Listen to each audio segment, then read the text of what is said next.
Amigos, amigos de los hermanos de San Juan, amigos que están en México y en otros lugares de América Latina o en Estados Unidos que hablan español, les presento el hermano Francisco Javier, Padre Francisco Javier. Bonjour. Bonjour.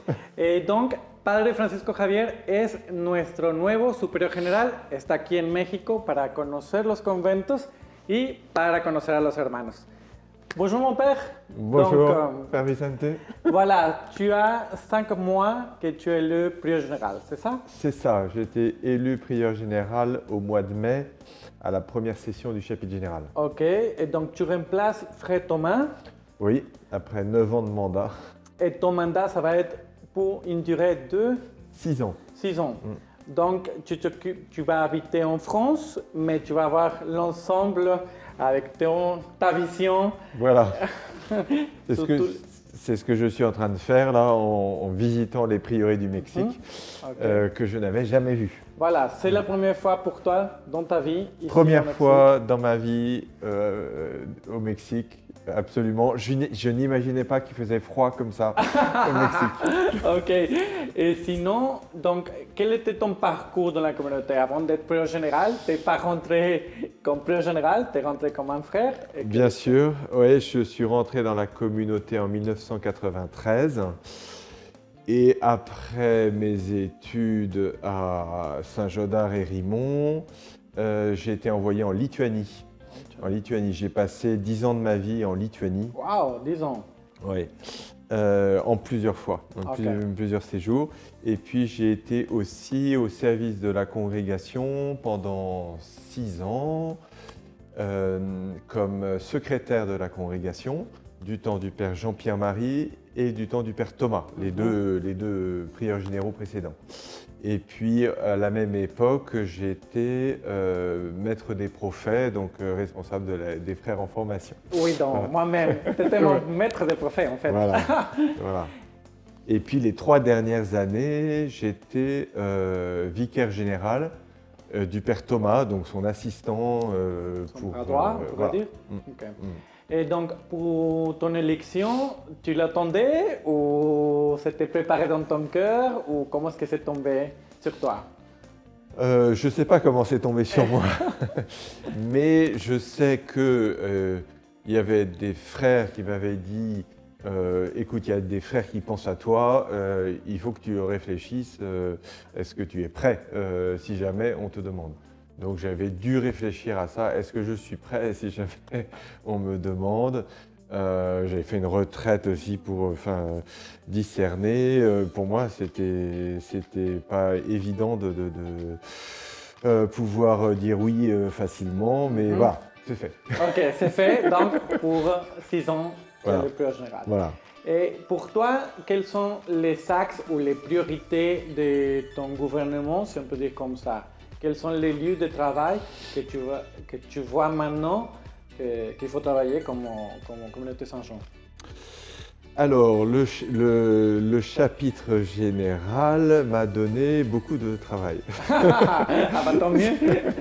Parce qu'il y a eu, après la première session du mois de mai, au cours de laquelle j'ai été élu, il y a eu une nouvelle session du chapitre général au mois de fin du mois d'octobre, au cours de laquelle les frères ont réfléchi sur la vie de la congrégation. Et cette réflexion sur la vie de la congrégation donne un petit peu le travail du prieur général pour les années à venir. Il gouverne selon des orientations qui sont données par le chapitre général. Ok.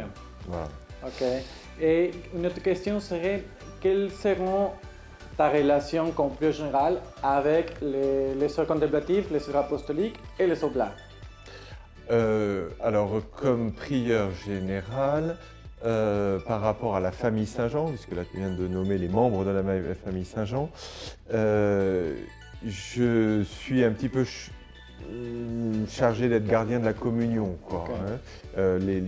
Chaque famille est autonome, les sœurs contemplatives et les sœurs apostoliques, mais il existe un conseil de famille où se réunissent les supérieurs généraux et puis les responsables des études des 3 branches de la famille, où nous parlons de la vie de la famille et aussi des oblats. Voilà, il y a aussi un petit conseil d'oblats qui est en train de préparer un forum qui aura lieu dans un an.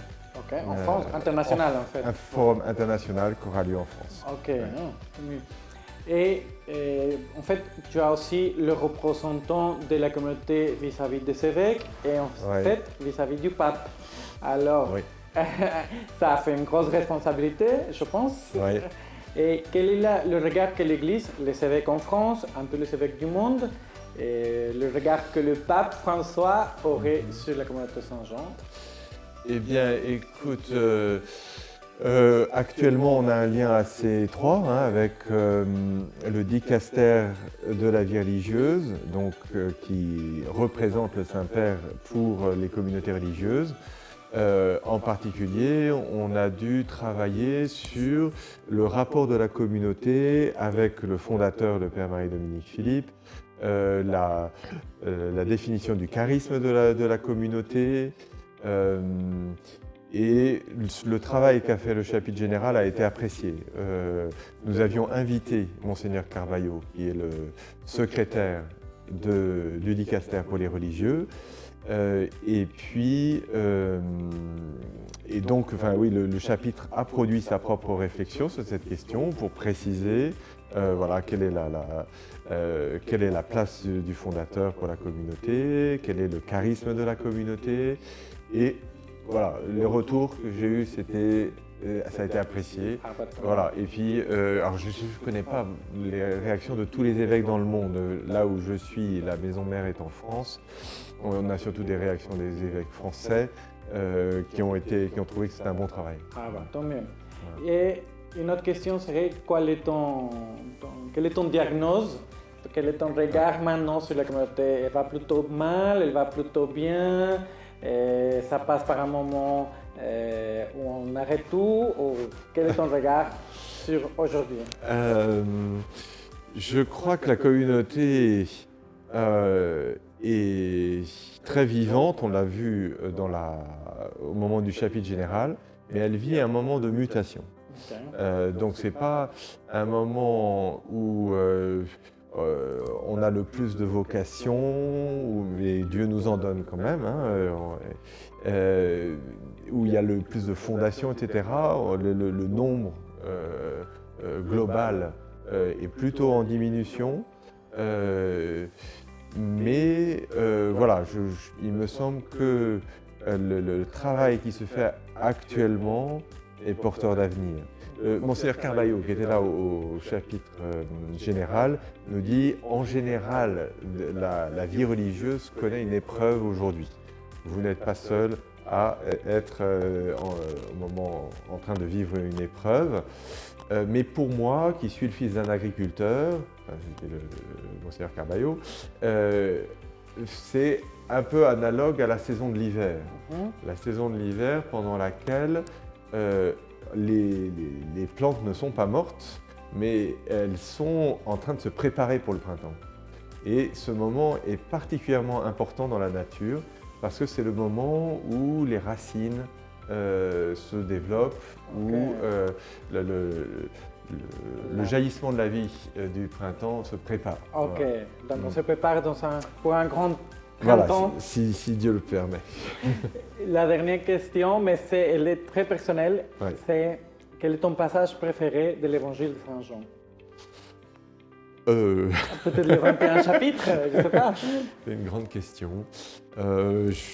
Je dirais comme ça, le moment où Saint Jean arrive au tombeau après la résurrection, où il découvre le tombeau vide, et à partir des signes, il croit.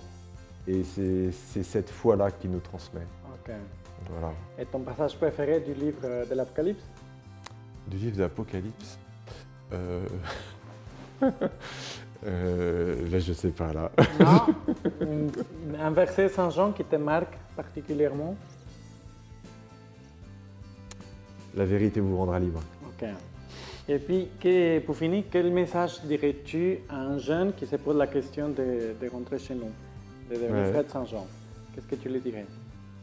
Eh bien, ce que Saint Jean dit, je suis venu apporter la vie et pour que vous ayez la vie en abondance, que dans la communauté Saint Jean, on cherche cette vie en abondance que Jésus donne. Ok. Voilà, ça vaut le coup. Merci, ça vaut le coup. Voilà. Voilà. Bah, merci beaucoup, mon frère, mon père, mon prieur général. Donc Merci, voilà. frère. Merci a frère François Xavier. Gracias al padre Francisco Javier, que estará aquí unos pocos días en la ciudad de Monterrey, después va a la Ciudad de México. ¿Regresas a Francia? ¿Tu retournes en France? Oui, dans 10 jours. Ok. Ok, hermanos, amigos de la comunidad San Juan en México, pues es nuestro superior general. Muchas gracias por todos sus comentarios, gracias por las reacciones de este video. Seguimos caminando siguiendo a Jesús con los pasos de San Juan. Muchas gracias, que Dios los bendiga.